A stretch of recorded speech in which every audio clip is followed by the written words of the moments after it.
कई टाइम से इसराइल एक करके ईरान के टॉप लीडरशिप को शहीद करता जा रहा है और अब न्यूज़ ये आ रही है कि अब उनका टारगेट है ईरान के सुप्रीम लीडर आयतुल्ला खुमैनी। अगर उनको भी शहीद कर दिया जाता है तो क्या 46 साल ईरानी रेवोल्यूशन बाकी रह सकेगी या उसका कोलैप्स हो जाएगा और ईरान के अंदर रिजीम चेंज हो जाएगा।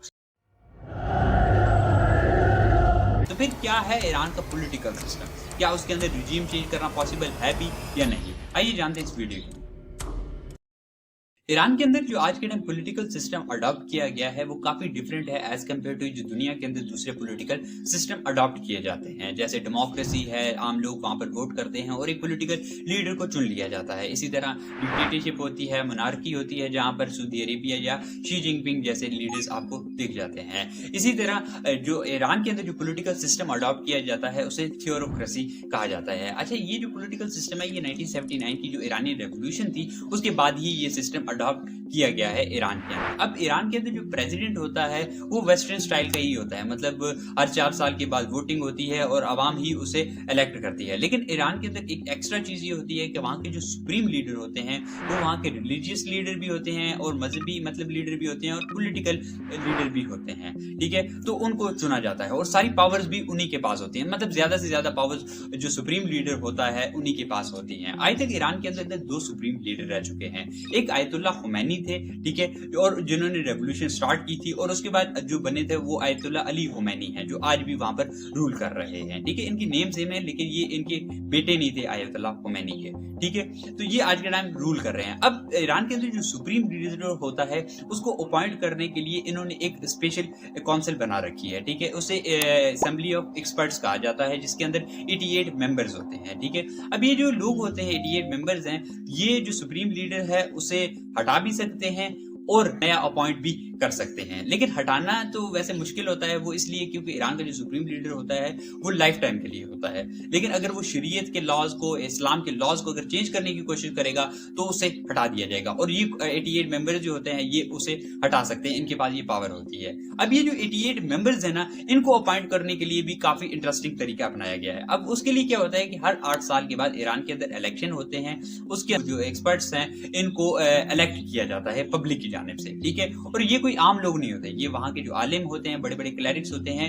उनको ही इस इलेक्शन में पार्टिसिपेट करने का मौका दिया जाता है। कोई आम आदमी इसमें पार्टिसिपेट नहीं कर सकता। और उसके बाद इलेक्शन जीत लेना भी बड़ी बात नहीं होती, उसके बाद भी एक प्रोसेस है जिनसे इन क्लरिक्स को गुजारा जाता है। वो प्रोसेस ये होता है कि एक और इनकी गार्डियन असेंबली है, ठीक है, वो इनमें से चेक करती है कि भाई ये जो लोग आए हैं क्या वो सही हैं, क्या वो इस्लामिक लॉज के मुताबिक हैं या नहीं है। अच्छा, ये जो गार्डियन असेंबली है ना, जो 12 लोगों की, ये भी काफी इंपॉर्टेंट होती है। इसके अंदर जो 6 लोग होते हैं वो भी आलिम ही होते हैं, क्लरिक्स ही होते हैं, और उसके अलावा जो 6 लोग और होते हैं वो ईरानी जुडिशरी के ही लोगों को शामिल किया जाता है। और इनके पास काम ये होता है, एक तो ये 88 जो लोग होते हैं उनकी छानबीन करते हैं, और उसके अलावा ईरान के अंदर जो भी लॉज पास कराए जाते हैं ना, जितनी भी पार्लियामेंट से या जितने भी वहां पर लॉज पास किए जाते हैं उनको ये वीटो कर सकते हैं, उन्हें खत्म भी कर सकते हैं और उन्हें रिजेक्ट करने की इनके पास अथॉरिटी मौजूद होती है, और उसके अलावा अप्रूव करने की भी इनके पास अथॉरिटी मौजूद होती है।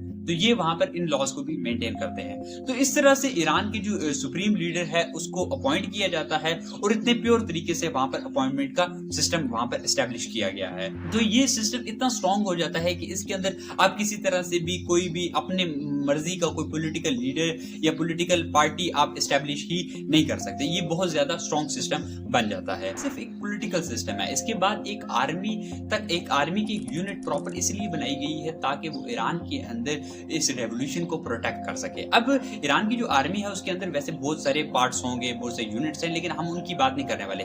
उसके ना 2 पार्ट्स के अंदर मैं डिवाइड करने वाला हूँ। एक वो आर्मी है जो आतिश आर्मी है, जो बॉर्डर के ऊपर जंग लड़ती है या जो कन्वेंशनल वॉर्स के अंदर यूज की जाती है, या प्रोफेशनल आर्मी है। ठीक है, वो आर्मी है। लेकिन उसके बाद एक और जो आर्मी के अंदर जो यूनिट बनाई गई है उसे कहा जाता है ईरानी रेवोल्यूशनरी गार्ड कॉर्प के नाम से इसे जाना जाता है। ये जो आर्मी है ये इसलिए बनाई गई है ताकि ईरानी रेवोल्यूशन को प्रोटेक्ट कर सके। तो ये कंट्रोल में रहती है डायरेक्टली सुप्रीम लीडर के, और अकाउंटेबल भी सिर्फ सुप्रीम लीडर के आगे ही ये होती है। अब ये जो आर्मी है, अब इसका जो पावर है वो बहुत ज्यादा है। वो कैसे है? एक तो ये जो आर्मी है वो उसके 1,90,000 के करीब इसके एक्टिव सोल्जर्स हैं। उसके अलावा 3 लाख से ज्यादा रिजर्व फोर्सेस इसके अंदर मौजूद हैं। उसके अंदर नेवी फोर्स, लैंड, तीनों जगहों पर ये पूरी तरह से काम करती है। मतलब सिर्फ एक पार्ट के अंदर ये यूज नहीं, सब चीजों के अंदर ये कैपेबल है।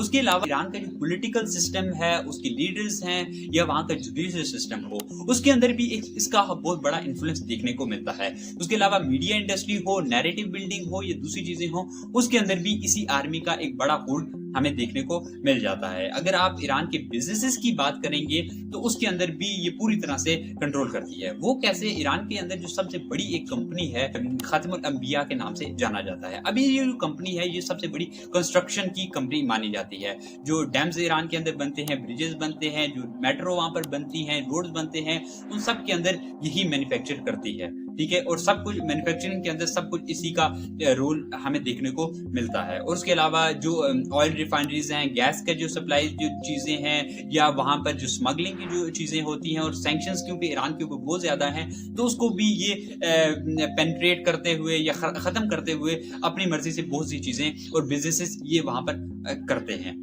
अब यहाँ पर मैं एक चीज बता दूं कि बहुत से लोगों को यहाँ पर एतराज होता है कि आर्मी बिजनेस कैसे कर सकती है। यही एतराज पाकिस्तान के ऊपर भी किया जाता है और दूसरी जगह ईरान की फोर्स के ऊपर भी किया जा सकता है।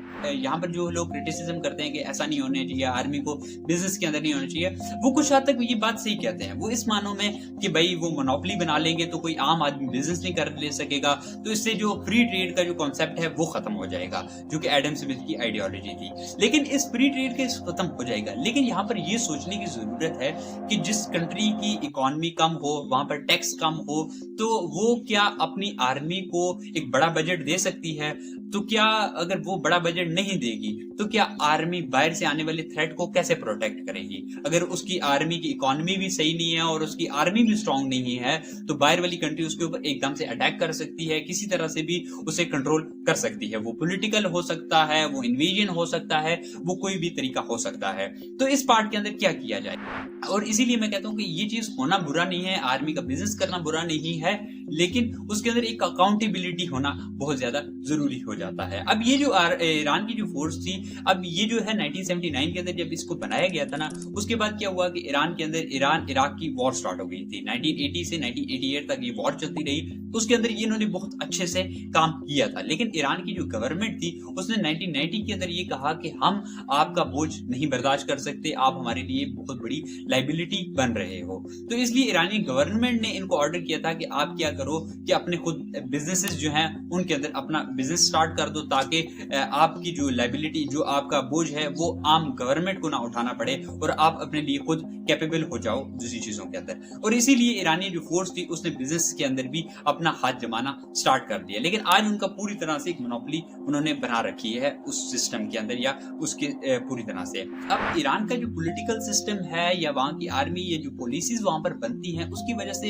एक इकोसिस्टम डेवलप हुआ है जिसके अंदर ईरानियन लोग जो हैं वो कई हद तक इस रिजीम को, इस पॉलिटिकल सिस्टम को पूरी तरह से एक्सेप्ट करते हैं। अब वजह यह है कि ईरान जो है वो ऐसे मुस्लिम उम्मत का लीडर की तरह देखने को मिल जाता है। वो ऐसे आप देख लें कि अगर उनकी जितनी भी पॉलिसीज मैन्युफैक्चर की जाती हैं, उनका जो इजराइल मर के अमेरिका के जो स्लोगन्स हैं वो सिर्फ स्लोगन्स ही नहीं है, उन्होंने इसके खिलाफ प्रॉक्सीज तक बना रखे हैं, वो हमास हो या लिबनान की हिजबुल्लाह हो, और वो प्रैक्टिकली काम कर रहे होते हैं। वो जितनी भी इजराइल की जो कंपनीज हैं, जितनी भी बिजनेसेस हैं, जो अमेरिकन बिजनेसेस कंपनीज हैं, उन सबको पूरी तरह से वो बाइकआउट करते हैं। अगर आप उनकी एप्स देखेंगे तो उन्होंने यूट्यूब की तरह का ऐप बना रखे हैं, व्हाट्सएप के लिए उन्होंने अलग से ऐप बना रखा है, एक तो मैंने उनका नेटफ्लिक्स पर अभी देखा है, और दूसरी ऐप्स भी उन्होंने डेवलप कर रखे हैं, क्योंकि वो इजराइल के जो और अमेरिका के जो प्रोडक्ट्स हैं उन्हें पूरी तरह से बाइकआउट करते हैं। वो कोई भी प्रोडक्ट वहां पर अलाउ नहीं करते, डायरेक्टली और इनडायरेक्टली। तो इन पॉलिसीज की वजह से जो ईरानियन आम लोग हैं वो पूरी तरह से इस रिजीम के सपोर्ट्स में खड़े हुए नजर आते हैं। कुछ लोग जो इसकी ऑपोजिशन पे भी नजर आते हैं ना, वो ये नहीं चाहते कि इस रिजीम को हटा दिया जाए, वो ये चाहते हैं कि इस रिजीम के अंदर जो एक उनके पॉलिटिकल लीडर है, मुझे नाम नहीं याद, उन्हें अभी हाउस अरेस्ट के अंदर रखा गया है, ठीक है। तो ये चाहते हैं कि यहाँ पर जो सिस्टम है वो इसी तरह रहे, बस उनको लीडर बना दिया जाए। बहुत से लोग कहेंगे कि ये नेशनल थ्रेट की वजह से है। हाँ, हो सकता है ये नेशनल थ्रेट की वजह से हो सकता है ये पॉलिटिकल पॉलिसीज की वजह से है, पॉलिटिकल सिस्टम की वजह से हो, लेकिन ये ईरान के अंदर एक स्ट्रॉन्ग मोटिव बन जाता है। हाँ, कुछ हद तक वहां पर लिबरल्स मौजूद हैं, कुछ हद तक वहां पर फेमिनिस्ट मौजूद हैं, कुछ हद तक ऐसे लोग मौजूद हैं जो ईरान के अंदर ये चाहते हैं कि वहां का पॉलिटिकल सिस्टम हटा दिया जाए, लेकिन ये बहुत कम तादाद में लोग हैं और इनकी इतनी पावर भी नहीं है कि वो ईरान के पॉलिटिकल सिस्टम को हिला या हिला सकते हैं। तो इसलिए ईरान का जो पॉलिटिकल सिस्टम है वो बहुत ज्यादा स्ट्रांग हो जाता है। साथ में जो आम लोग हैं ना, वो कभी भी इस सिस्टम को छोड़ना नहीं चाहते। वो इसलिए कि उनको ये लगता है कि अगर वो ईरान का पॉलिटिकल सिस्टम छोड़ेंगे, क्योंकि वो एक इस्लामिक पॉलिटिकल सिस्टम है, वो फिका के ऊपर बेस्ड सिस्टम है, अगर वो इस सिस्टम को छोड़ते हैं तो इसका मतलब है कि वो अल्लाह को छोड़ रहे हैं, वो अपने खुदा को कभी नहीं छोड़ेंगे। उनका बिलीफ सिस्टम ही इसी चीज के ऊपर बेस करता है। तो ये चीज कभी भी आपको, तो इसलिए ये काफी स्ट्रॉन्ग मूवमेंट ईरान के अंदर बन जाती है। लेकिन फिर भी क्या ईरान के अंदर रिजीम चेंज पॉसिबल हो सकती है? अब जो इजराइल जो रिजीम चेंज चाहता है वो किसी एक पॉलिटिकल लीडर की नहीं है, क्योंकि वो ये जानता है कि अगर पॉलिटिकल लीडर को हटाएंगे तो नया पॉलिटिकल लीडर आ जाएगा। तो वो इसलिए इस पूरे पॉलिटिकल सिस्टम को ही हटाने की कोशिश कर रहा है। अब 5 ऐसी चीजें हो सकती हैं जिनके जरिए इजराइल जो है वो ईरान के अंदर पॉलिटिकल रिजीम चेंज लाने की कोशिश कर सकता है। अब उसमें से 3 जो है वो इंटरनली हो सकती हैं कि ईरान के अंदर से ऐसी रेवोल्यूशंस उठ खड़े तो उससे ईरान के अंदर जो पॉलिटिकल सिस्टम है जो वो कोलैप्स कर जाए। अब इसके अंदर सबसे पहला जो ऑप्शन है वो ये है कि ईरान के जो सुप्रीम लीडर हैं उनको शहीद कर दिया जाए, ठीक है, और उसके बाद क्या हो कि एक क्योस क्रिएट कर दिया जाए नई पॉलिटिकल लीडरशिप के आने तक। अब वहां पर नॉमिनेशन तो है कि वहां के जो उनके बेटे हैं मुज्तबा होमनाई हैं उनको कहा जाता है कि उनको लीडर बनाया जा सकता है।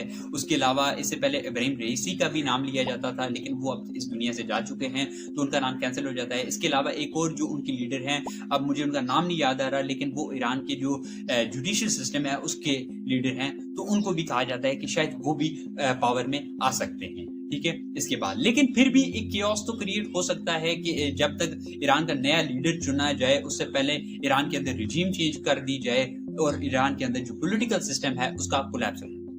बट ये पॉसिबल नहीं है। वो इसलिए पॉसिबल नहीं होता क्योंकि ईरान की, अगर आप ये समझ रहे हैं कि ईरान के अंदर जो पावर है वो सुप्रीम लीडर के पास है, तो ऐसा नहीं है। या वहां पर जो पावर, ठीक है, वहां पे जो रूल्स हैं वो सुप्रीम लीडर के ही चलते हैं, लेकिन असल में पावर वहां की जो आर्मी है, जो वहां पर ईरानियन रिवोल्यूशनरी गार्ड्स हैं, वो ज्यादा इसको प्रोटेक्ट करते हैं। उन्होंने ही सारा सिस्टम स्टैब्लिश कर रखा है और अगर ऐसा कोई केओस क्रिएट भी होता है तो वो उसे रोक सकते हैं।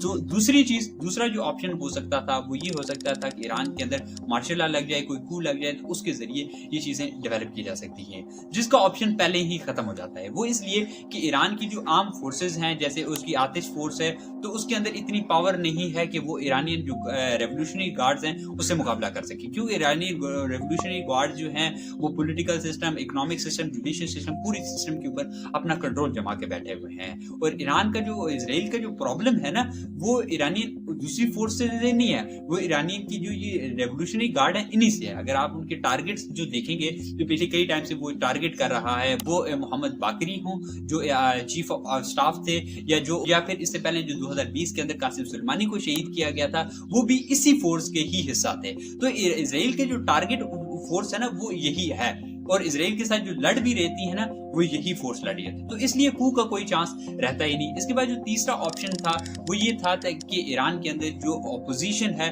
उसको इतना ज्यादा स्ट्रॉन्ग कर दिया जाए कि वो वहां पर एक नया रेवोल्यूशन ला सके। अब उसके अंदर एक तो रजा थलवी का है जो शाह का बेटा था, उसके अंदर कहा जाता है कि वो इजराइल के बड़ा करीब भी देखने को मिलता है कि वो पावर में आ सकता है या आ सकता है। लेकिन इसमें एक प्रॉब्लम भी है कि उसकी ईरानियन लोगों के अंदर कोई ज्यादा मतलब पॉपुलैरिटी नहीं है। कुछ हद तक लोग जरूर हैं, लेकिन उनकी कोई बड़ी पॉपुलैरिटी उसके साथ नहीं है कि किसी तरह से भी है। इसके साथ एक और जो इनकलाब हक का नाम, एक और मुझे उनका नाम नहीं आ रहा, वो एक लेडी है, वो भी इस टाइम फ्रांस के अंदर मौजूद हैं, वो भी एग्जाइल के अंदर मौजूद हैं। वो भी इस लीडरशिप, वो भी चाहती हैं कि ईरान के अंदर जो सुप्रीम लीडर है वह उसको हटा लिया जाए, लेकिन उनकी भी इतनी ज्यादा ताकत या अपोजिशन नहीं है कि वो ईरानी सिस्टम को रेजिस्ट कर सके, क्योंकि ईरान के अंदर जो अपोजिशन है उसे पूरी तरह से खत्म कर दिया गया है, या तो जेलों के अंदर है या तो वो एग्जाइल में जिंदगी गुजार रहे हैं, फ्रांस या मुल्क से बाहर जिंदगी گزار رہے ہیں. جو وہاں پر نیریٹو جو آتا بھی ہے نا, جو کاؤنٹر نیریٹ آتا بھی ہے, تو اسے